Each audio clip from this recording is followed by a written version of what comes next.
Hello YouTube. This week I've got the keys to a 2017 Lexus RCF. Let's take a look.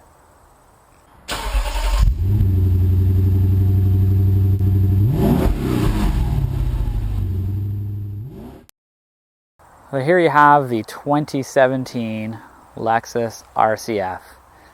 This is RC Coupe with a 5-liter V8 in it. 467 horsepower. Looks quite stunning in this this blue.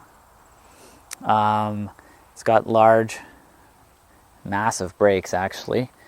Not quite sure I like the orange, but it is orange. Yeah, this is a nice car. This is 95,000 Canadian for this model. It's got a performance pack on this one, and it's got the carbon fiber roof, which is really cool. See here, so no sunroof on this one because you have the carbon fiber roof and the active carbon fiber wing. So this pops up at speed, and there's also a button inside you can pop that up with. It's a pretty cool looking car. Kind of interesting because now Lexus has the LC 500, which is not an F. It's more of a touring. This is more of a sporty kind of tour, grand tour. But the LC is only 101,000. So I don't know. I like the LC a little bit more. I think because this has been out for a while and the LC is new. If you can find that $6,000 more once you're spending that much money. Inside the trunk here, it's not huge, but it's not too small. The seats don't fold down, but you do have a pass-through, so you can get some skis in there or a hockey stick or something, and here you can fit a couple golf bags. There is no spare tire. It's just a filler kit that you've got in there in this model to save some weight, save some space, I guess. Normally I don't show the under the hood, but in this car let's do that because it's quite interesting. Give you a little peek of the interior here while I do that. These seats and that are pretty sweet. Let's just go check under the hood quickly. You've got kind of like an exhaust vent here that looks pretty sleek. It kind of matches that grille.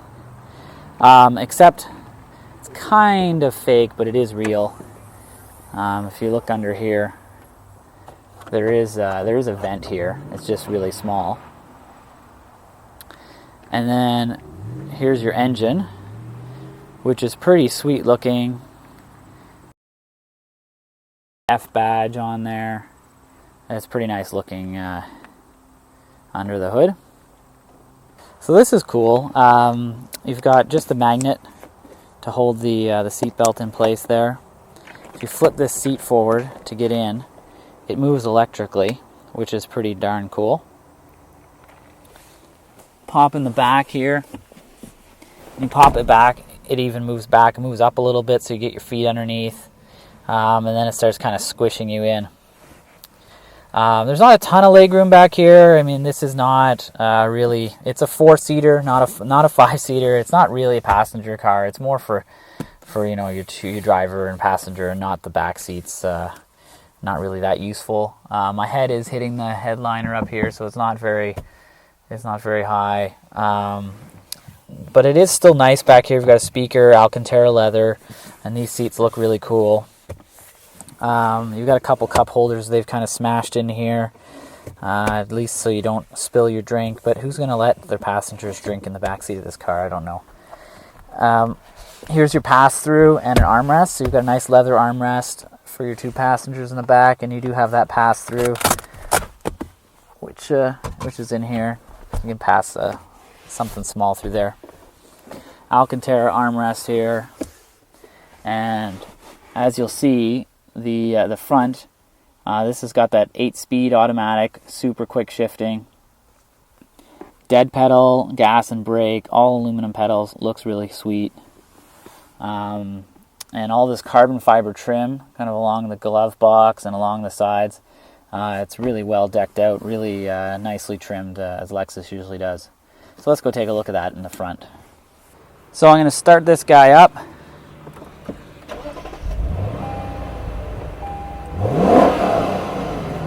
Sounds awesome. I'm going to leave that running because it doesn't let you do some of the settings in the screens here and that if it's not running. First thing, let's take a look at the climate control. This is kind of like a slide finger, which is really cool. So you can easily, I usually don't like these slides, but this one works really well. You can kind of press the button or just slide your temperature up and down. Automatic climate control, of course, and you've got also quick access to your defrosters and that. Also down here, you have quick access to cooled seats. Heated seats. That one's heated. This one's the cooled seats. But you got heated and cooled seats for driver and passenger, as well as a heated steering wheel if you want that. A couple cup holders, and then you've got this touchpad home system for the Lexus navigation and infotainment system, and I'll show that in a second. And this here is your settings for Eco, Normal, Sport, Sports Plus, traction control, snow mode, and your vehicle dynamics settings. So let me show what this does, and I'll go look in the dash. You'll see what that completely does here. So this is your dash. This is your normal settings. You got your tachometer and your speed in the middle. Tiny little speedometer. It goes up to a crazy 340 kilometers an hour.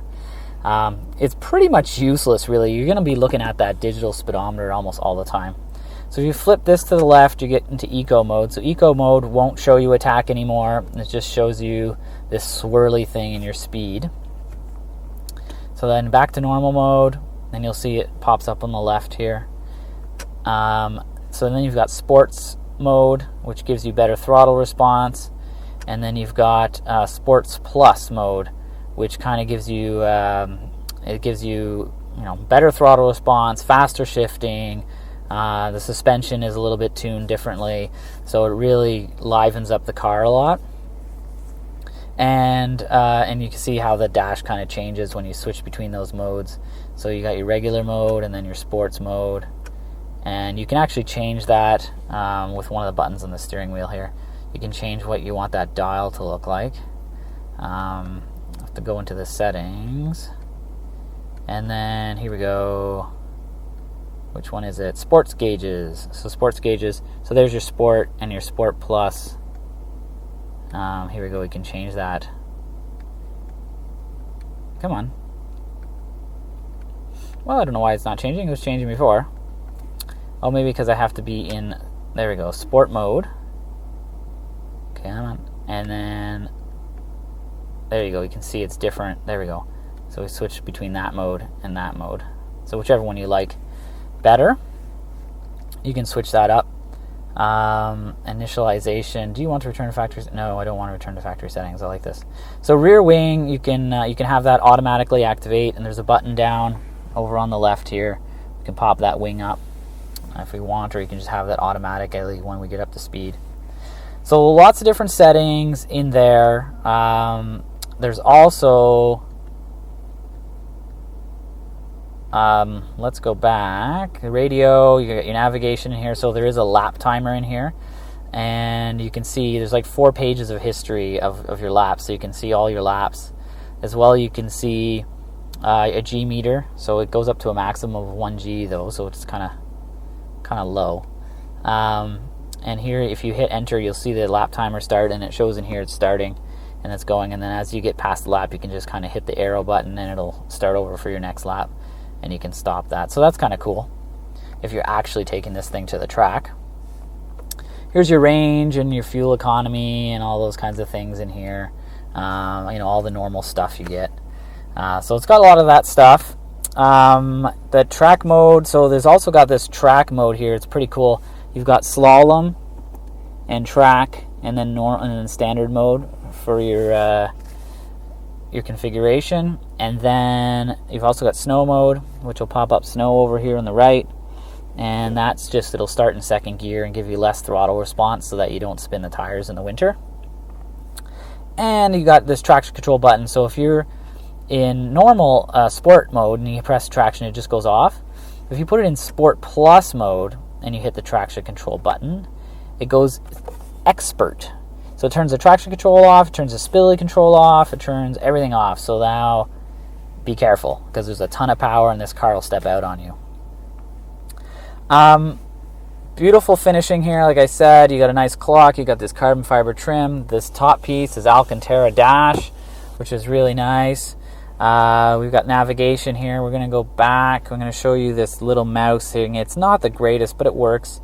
I think, a dial would be, I'm happy with the dial. I don't know why they've chosen to be different with the mouse, but it does work. It kind of snaps into place when you move it around. So, if we go into nav and then we go down to destination and we go like point of interest, and then you can type in a name for your point of interest. The funny thing is that I thought this touchpad would be like, I could write letters in there, but like BMW does on the top of theirs, but you can't. So you just kind of snap around on the letters, which is kind of a pain when you've got this nice touchpad here. So maybe the next generation they'll update that. I don't know. And we'll go back to home here, and so you got, you can have your fuel economy up here and your temperature, and you can get right into there and your music. So you can just do all that with the mouse while you're driving, and you can control your temperature and fan speed and where it's coming out of the vents, all with this. Or you can just simply use the buttons right on here, which is probably easier. We've also got, what else we got down here? We've got a couple of cup holders here, and this armrest, which is not massive space inside here, but you've got a couple USB auxiliary and a 12 volt in there. You can fit a phone in there and some junk, but your wallet or something, not much more than that. And of course, this does a bunch of features like radar cruise control and regular cruise and lane departure warning and blind spot detection. And so you've got your cruise control switch down at the bottom here, and those your lane departure settings and your radar cruise settings here. And this is your buttons to go through all the menus. You've got your volume and modes for your radio and your voice here. And on the left side, you've got automatic brights, as well as your trip button, and here's your button for the wing, as I mentioned before, and blind spot monitoring, parking sensors. You can kind of turn that on and off all there. Does have a backup camera. Almost every car now does. It has the lines on it, so you can you can get your car centered in the parking spot properly. Pretty easy to park that way, but there's not really that great, as you can see, sweet badging on the seats, and these seats are really comfortable and really awesome. But yeah, the visibility is not that great, but it's what you get with a coupe, right? With a 4-door, you get a little bit more visibility. Up top, no sunroof as mentioned, because you've got that carbon fiber roof. No sunglasses holder, which is kind of a bummer, although I never use it. Some people do. And you've got your lights here for your reading lights and your door lights, which are cool. They're just touch sensitive, so you don't actually push them, just touch them with your finger and away they go. So that's kind of cool. Yeah, so I think that pretty much covers the details of the interior. There's not everything. I haven't covered everything. That does have 3 settings for the memory seats, and no memory seats for the passenger, which is odd because my ISF actually has memory seats for the passenger. Yeah, so that covers the interior, and it's pretty darn nice, I think. I mean, you are paying a lot of money for this car, like $95,000, so I would expect it to be nice. On the steering wheel here, you've got nice thick leather and aluminum paddle shifters for that 8-speed auto, which is pretty kick-ass. So why don't we take it for a drive? So I've got it in sport mode right now, and in Sport Plus, sorry, and in manual mode. And I'm going to hammer it because I know that somebody on YouTube will comment, why didn't you hammer it? So let's do that right away. And you'll hear this engine roar.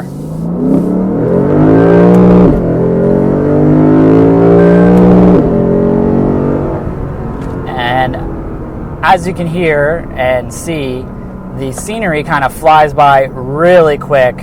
The shifts hit hard, even though it's just an automatic and it's not a DSG transmission.